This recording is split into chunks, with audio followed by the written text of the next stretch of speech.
Welcome back to Rondell Designs. If it's your first time here, hi, welcome. Okay, today we are going to be making some creepy cute planters for Halloween.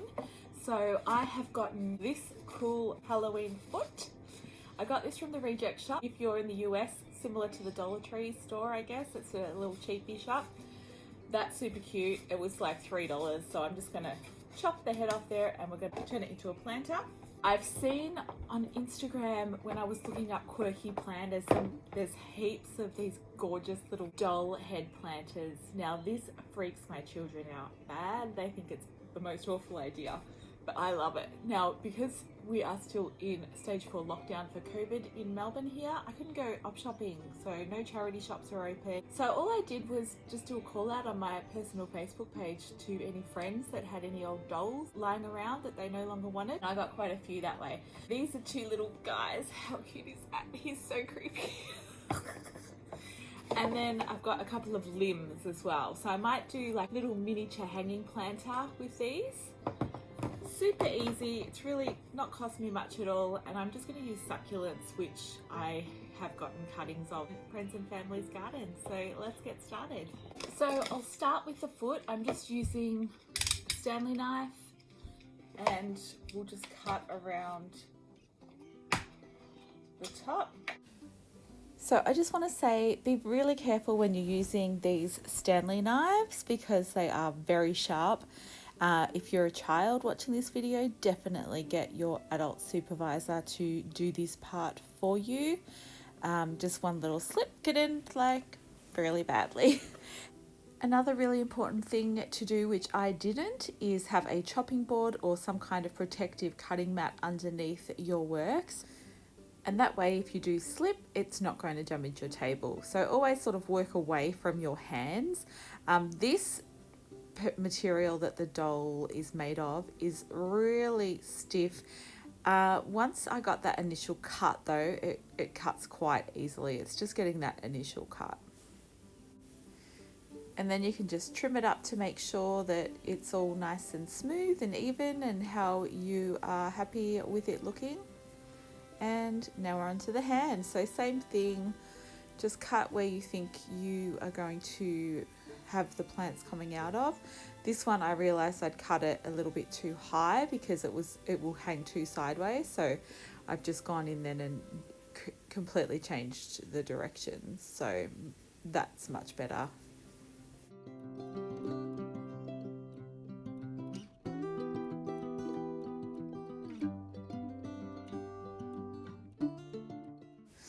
Now I'm onto the baby's head. So it's similar material that it's made out of.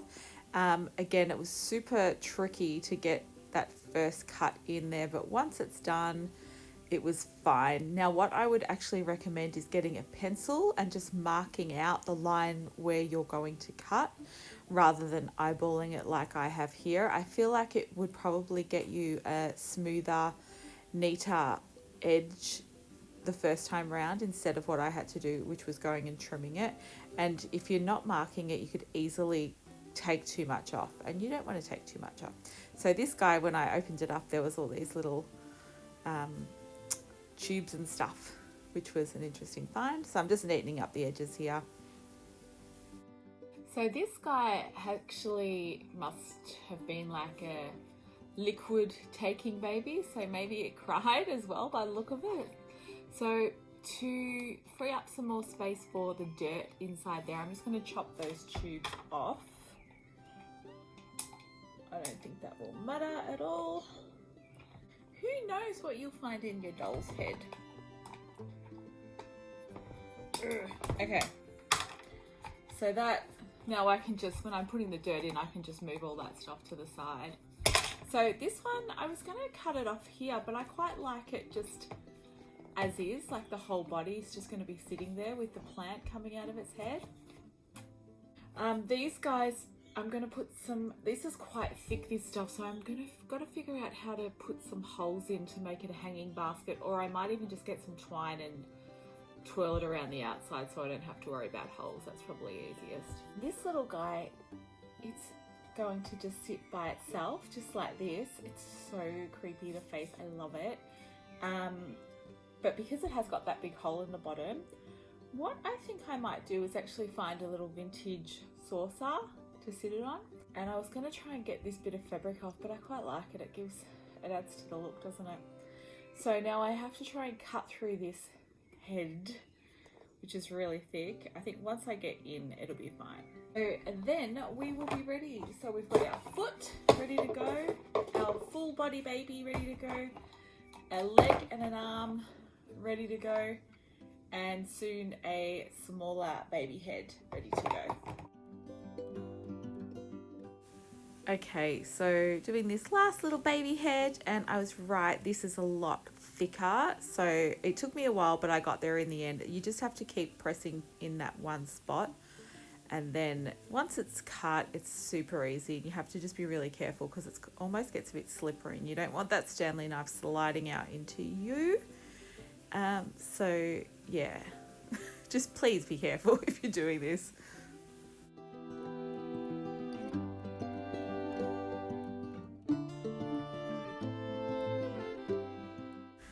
So just giving the edges a nice little neat and tidy up. Again, like I said before, if you use a pencil, it'll probably be easier to get a nice smooth line the first time, but it's all good. Okay, so for this little guy here, because it has got the hole in the bottom, I'm just going to use some old Hessian, and it's kind of like a stiffened cheesecloth.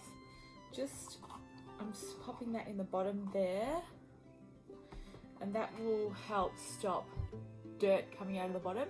But like I already said, I think I'll get a little vintage saucer and just hot glue that to the base so it's got a little saucer to sit in.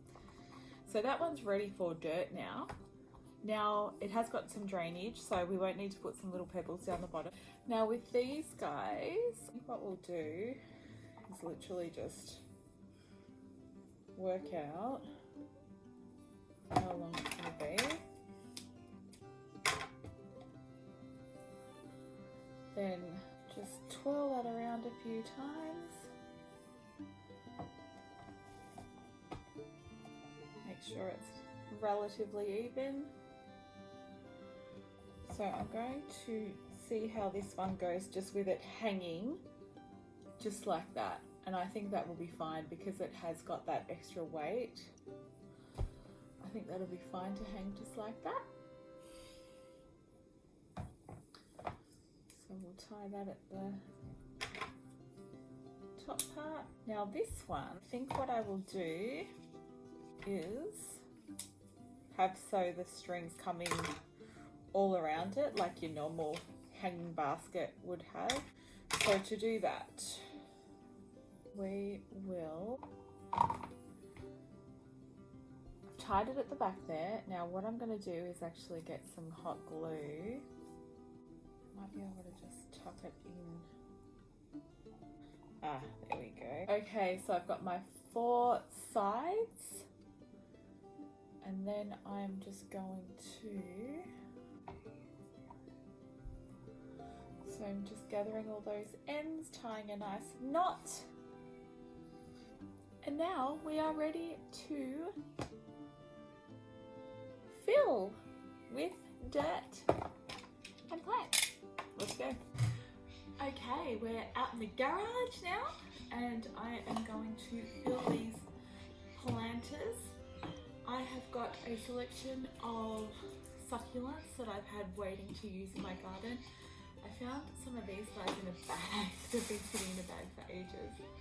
And the other day when one of my friends gave me some dolls, after I put my call out on Facebook, does anyone have any dolls? She gave me a whole heap of these succulents as well. So I think they'll be really fun for like this guy here. So let's get started. So I think I'll start with my adorable tiny baby. I just love this guy so much. I didn't have a little cup or a scooper for my dirt, but I've just found a little takeaway food bowl, which will do.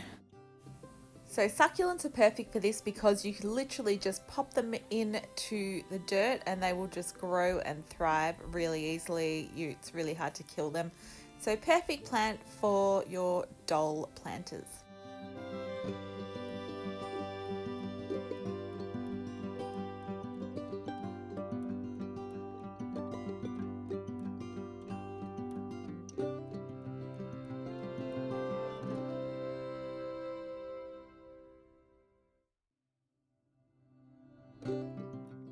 So with the full body one, I'm using these more viney succulents, and it's kind of cute. It's giving it that hair look. So I've just gone around and added in as much as I think will look good. I also added in a small spider plant, I think they're called. And then the foot was a mix of the spider plant and the succulents as well. Oh my god, look at these. How cute are they? I'm so happy with how these turned out. So this little guy is my favorite. I found a little glass in this little glass dish in my garage, and I just think it just makes it look extra creepy. And it works as a drainage dish as well, so a planter base. So I think I'm just gonna leave him like that for now. He's so cute. Okay, this was fun. This guy is super cool too. So you can paint them like a white to make them look really creepy and spooky, but I quite like them just natural. And because this doll was actually one of those babies that pee, it's got its own drainage hole, so perfect. I didn't need to use pebbles at all. The foot worked out really well. I just literally found some cuttings that I had lying around in my garden, and I've just shoved them in there. So that'll look great on my front porch for Halloween, I think. And then the little hanging arms and the legs, I'm really happy with how they've turned out too. So I'm not sure where I'm going to put all of these guys yet, but I'll probably put the ones that are on the ground next to my front door, and maybe I'll hang these around the house and scare my children because they hate them. Alright guys, thanks for watching. I hope you like this video. If you are going to give this a go yourself, let me know in the comments which one is your favourite. Like the video, subscribe to my channel for more art and craft videos coming to you soon. And remember, get creative today. Okay, thanks guys, bye.